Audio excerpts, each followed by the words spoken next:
Buenas tardes, esto es El Mundo Ahora de France 24. Yo soy Rosa Pérez Masdeu. Vamos con las noticias. En Reino Unido avanza la sucesión de Keir Starmer, que renunció este lunes como primer ministro británico, sucumbiendo así a la presión interna de su partido laborista, que próximamente podría elegir al alcalde de Gran Manchester, Andy Burnham, como nuevo líder de la formación y del gobierno.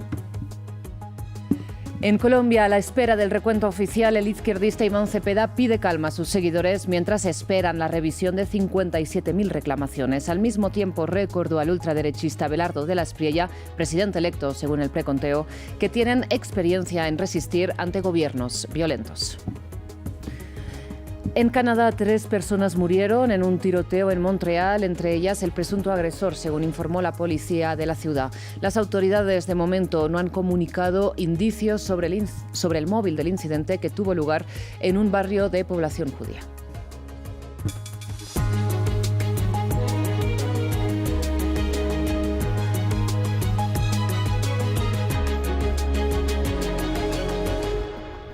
Iniciamos con noticias de Reino Unido porque el alcalde de Gran Manchester, Andy Burnham, tiene de momento la vía libre para suceder a Keir Starmer, que tras semanas o meses incluso de presiones internas renunció finalmente este lunes como primer ministro británico y líder del Partido Laborista. Burnham ya juró el cargo de diputado tras ganar su escaño en unas elecciones legislativas parciales la semana pasada. Se trata del paso previo necesario para llegar a Downing Street. Es el máximo opcionado para suceder a Keir Starmer en el número 10 de Downing Street, tras ser elegido miembro del Parlamento por Makerfield.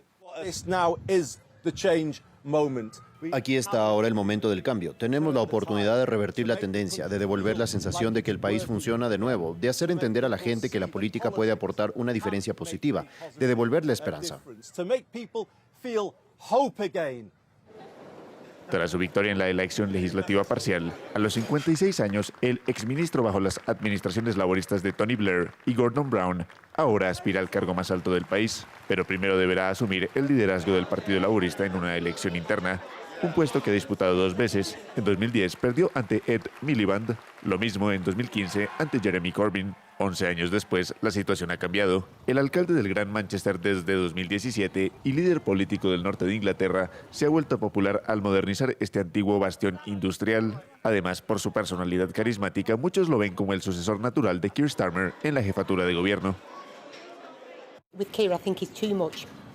Keir Starmer creo que hacía demasiado por los suyos, mientras que Andy es uno de los nuestros, entiende lo que vivimos y nos sentimos menos abandonados, si saben a lo que me refiero. Partidario del regreso del Reino Unido a la Unión Europea, Andy Burnham es considerado como una de las mejores cartas del Partido Laborista, un activo después de las recientes derrotas electorales ante los conservadores y Reform UK. De Reino Unido vamos a España porque el Tribunal Supremo Español condenó al exministro de Transportes, José Luis Ábalos, a 24 años de prisión por corrupción. Se trata del primer veredicto en una serie de escándalos que tocan al Partido Socialista y al entorno del presidente del Gobierno español, Pedro Sánchez. Nos lo cuenta Jesús Yajure. Motivo de esta comparecencia. Una condena con posible efecto sísmico para el gobierno de Pedro Sánchez en España. José Luis Ábalos, el hombre de confianza de Sánchez, fue sentenciado este lunes a 24 años y 3 meses de cárcel, tras ser hallado culpable por el Tribunal Supremo de cargos por organización criminal, cohecho, malversación de fondos y tráfico de influencias, en lo que ya es el cénit del caso Koldo, que involucra a su exasesor Koldo García, condenado a 19 años de cárcel, y al empresario Víctor Aldama con una pena suspendida de 4 años por su colaboración en el caso. Ábalos ha sido hallado culpable de comisiones ilegales por compra de mascarillas durante la pandemia, de adjudicarse un sueldo mensual de 10.000 euros para sus gastos fijos, de contratación ilegal de su expareja y el pago de un inmueble para ella, además de chalets gratis, vacaciones por cuenta pública y contratos ficticios. Un dictamen que lo convierte en el 5º ministro condenado a prisión desde la transición, con la pena más severa a quien fue el secretario de organización del PSOE, portavoz de la moción de censura que puso fin al gobierno de Mariano Rajoy y exministro de Transportes. La sentencia cierra apenas uno de los casos en la larga lista de escándalos que afectan al gobernante Partido Socialista. El también exsecretario del PSOE, Santos Cerdán, está imputado por supuestos pagos de 4.000 euros al mes a la militante Leire Diez, llamada la fontanera del PSOE, por su presunta labor para articular campañas y desacreditar a la Unidad Especial de la Guardia Civil y de la Fiscalía Anticorrupción con el objetivo de sabotear los casos contra dirigentes y empresarios del PSOE. Los escándalos acechan a aliados y familiares de Sánchez, además de su mentor, el expresidente José Luis Rodríguez Zapatero, acusado de organización criminal, tráfico de influencias y lavado de dinero. Hablamos ahora de la guerra en Ucrania porque soldados rusos ondean banderas en la ciudad ucraniana de Konstantinivka, en la región de Donetsk. El ejército del Kremlin continúa adentrándose así en la urbe industrial y amenaza con capturarla completamente. El avance ruso ocurre, de hecho, a la par de la recuperación ucraniana de partes del norte de esta región del Donbass, disputada desde el inicio del conflicto hace más de 4 años e incluso desde antes, desde 2014, y que ha sido escenario de las batallas más cruentas de la guerra. En Suiza florecen las contradicciones sobre los avances de las negociaciones entre Estados Unidos e Irán, que tienen 3 fases, según la que ha trascendido: pacto nuclear, estrecho de Hormuz y frente del Líbano. Por un lado, el vicepresidente estadounidense J.D. Vance aseguró que Teherán aceptó invitar nuevamente a los inspectores del Organismo Internacional para la Energía Atómica a Irán. Sin embargo, el portavoz del ministro de Exteriores iraní negó que hayan asumido nuevos compromisos sobre su programa nuclear. Por otro lado, a pesar de que, recordemos, el punto número 1 del memorando de entendimiento entre Teherán y Washington exige el alto el fuego en todos los frentes, es decir, incluido el Líbano, el ejército israelí mantiene su ocupación. Al respecto, el líder negociador iraní, hablamos de Mohammad Ghalibaf, quien también es el presidente del Parlamento iraní, declaró que seguirán trabajando para el cese de hostilidades en el territorio libanés. Como pueden ver, los combates han cesado y la mayoría de la población ha regresado. Si Dios quiere, confiamos en que la decisión tomada allí se implementará con firmeza. Si Dios quiere, llevaremos estas conversaciones a buen término, garantizando la integridad territorial y la soberanía nacional del Líbano sobre todo su territorio, y no cederemos en nuestro empeño hasta alcanzar un resultado definitivo. A pesar de que, como decíamos, no insistimos, este punto número 1 del memorando de entendimiento entre Estados Unidos e Irán implica el cese el fuego en todos los frentes, incluido el libanés o también el de Gaza, el ejército israelí mantiene su ocupación del sur del territorio del Líbano. De hecho, el primer ministro israelí, Benjamin Netanyahu, insistió en que sus fuerzas armadas tienen libertad de acción en el Líbano, donde han matado a 4.000 personas desde el inicio de esta guerra o de la apertura de este frente en marzo, en nombre de la lucha contra Hezbollah. La directiva que les he dado, junto con el Ministerio de Defensa, a las Fuerzas de Defensa de Israel es clara y no ha cambiado. Nuestros combatientes en el sur del Líbano tienen plena libertad de acción para neutralizar cualquier amenaza, directa o emergente, contra ellos o contra los residentes del norte. Las FDI no tienen restricciones al respecto. Yo las apoyo, toda la nación las apoya. Insisto firmemente en que permanezcamos en la zona de seguridad del Líbano el tiempo que sea necesario para proteger a los residentes del norte y a todos los ciudadanos del país. Cambiamos de tema, vamos hasta Colombia, que amaneció con un presidente electo de ultraderecha, según el preconteo rápido. Unos resultados que, sin embargo, la campaña de Iván Cepeda no reconoce como oficiales mientras espera el escrutinio definitivo, en que pide a las autoridades electorales revisar 57.000 irregularidades. En el mismo contexto, el izquierdista se dirigió a Abelardo de la Espriella y le recordó que su movimiento, el mismo que el del actual presidente Gustavo Petro, tiene larga experiencia resistiendo ante gobiernos hostiles y que la convivencia solo se puede lograr mediante el diálogo. Mientras tanto, el presidente de Estados Unidos, Donald Trump, reaccionó al resultado de esta elección. Felicitaciones a El Tigre, Abelardo de la Espriella, el nuevo presidente de Colombia. Fue un gran honor para mí brindarle mi apoyo y espero trabajar juntos para construir una relación sólida entre Colombia y los Estados Unidos de América que traerá nuevos niveles de grandeza para ambos países.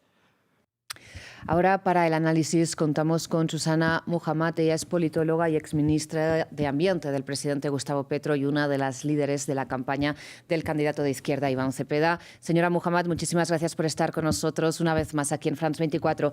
No sé si ha logrado escuchar esta reacción de Donald Trump de felicitación a Abelardo de la Espriella. A su parecer, un gobierno de Abelardo de la Espriella, ¿qué puede suponer en términos del rol que podría tener la administración de Donald Trump en Colombia? Sí, claramente está definido en la agenda económica que propuso el candidato de la Espriella, que tiene que ver con profundizar el extractivismo en Colombia y especialmente el tema minero energético, en donde los minerales de la transición energética y para tecnología que hay en Colombia pues pueden ser de grandes dimensiones, pero estos minerales están precisamente en puntos importantes o hotspots de biodiversidad y con una gran diversidad cultural, y también la propuesta de fracking. Creo que hay un interés económico de explotación y cae muy bien bajo la doctrina del gobierno de los Estados Unidos, de la doctrina Monroe, como la han llamado, o Monroe 2.0, América para los americanos, en su lucha geopolítica con China. Y por otro lado, el mismo Abelardo de la Espriella aseguró que en caso de llegar a la presidencia pediría la colaboración a la justicia estadounidense para extraditar al propio Gustavo Petro o a personas de su gobierno. ¿Qué esperan en ese sentido?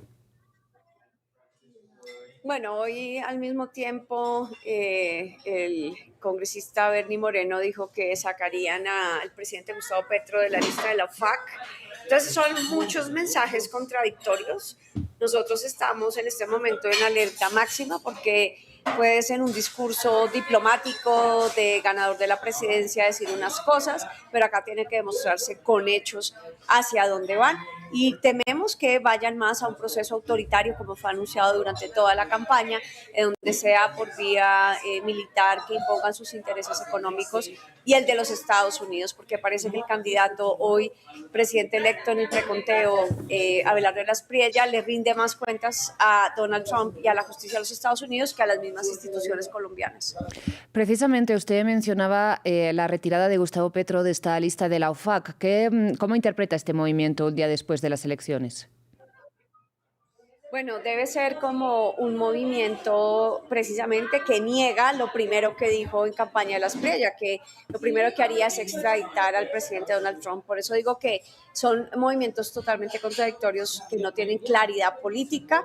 Y por el otro lado, al mismo tiempo en el mensaje anoche habla de que Iván Cepeda y Gustavo Petro deben preparar las maletas para salir de Colombia. Bueno, la verdad son muchos mensajes contradictorios que esperamos que se puedan resolver entendiendo que ellos solo tuvieron la mitad, ni siquiera el 50% del electorado, pero el 49%, al igual que nosotros el 48%, y que aquí hay medio país de los que votaron ayer que estuvo dispuesto a otro tipo de proyecto político. Iván Cepeda ha llamado a un diálogo nacional franco, sincero y abierto, pero sin amenazas y sin coacción de la oposición política en la que nos convertiríamos. Y hablando de los resultados como tal de las elecciones de ayer, ¿tienen alguna esperanza en que el recuento oficial les dé la victoria, contradiga en cierto modo este preconteo rápido que ustedes todavía no consideran, ¿no?, como definitivo? Sí, la ley colombiana es clara que solo se podrá definir legalmente el presidente una vez termine el preconteo, y el pacto histórico ha definido esperar hasta el último minuto por la pequeña diferencia relativa de votos del 0.9% de la votación. Así que esperemos que esto avance. Afortunadamente, tanto los resultados del preconteo como el escrutinio en Colombia en elecciones presidenciales son bastante rápidos, así que será seguramente menos de 48 horas para ya tener una realidad final. Y como lo dijo el candidato Iván Cepeda, también lo manifestó el presidente Gustavo Petro, este proyecto político es demócrata y aceptará el proceso del escrutinio, que además es conducido por jueces de la República. Y con un resultado tan ajustado, ¿se hacen algún reproche? Sí, claro, es frustrante, fue muy pocos votos. Hay que entender que de los 250.000 votos de diferencia, 137.000 150.000 se obtienen en el exterior y 137.000 se obtienen en los Estados Unidos por colombianos que votaron en los Estados Unidos. Entonces, allí realmente hay una clara estrategia que tal vez no consideramos con suficiente claridad y a tiempo. Y también seguramente pues hay una evaluación ahora colectiva del proyecto político, pero no es una evaluación que nos va a frenar. Tenemos una responsabilidad inmensa con el pueblo colombiano de que los derechos ganados en estos 4 años, que ha sido una gran lucha de décadas, no vayan para atrás.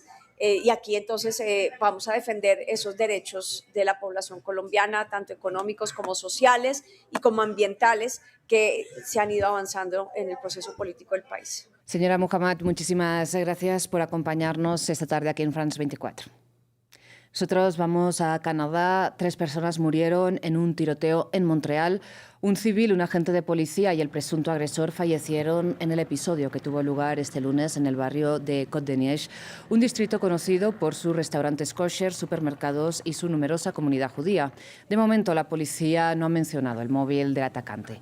Las autoridades piden a los vecinos a esta hora que permanezcan en sus viviendas, mientras la alcaldesa expresó sus condolencias a las familias de las víctimas.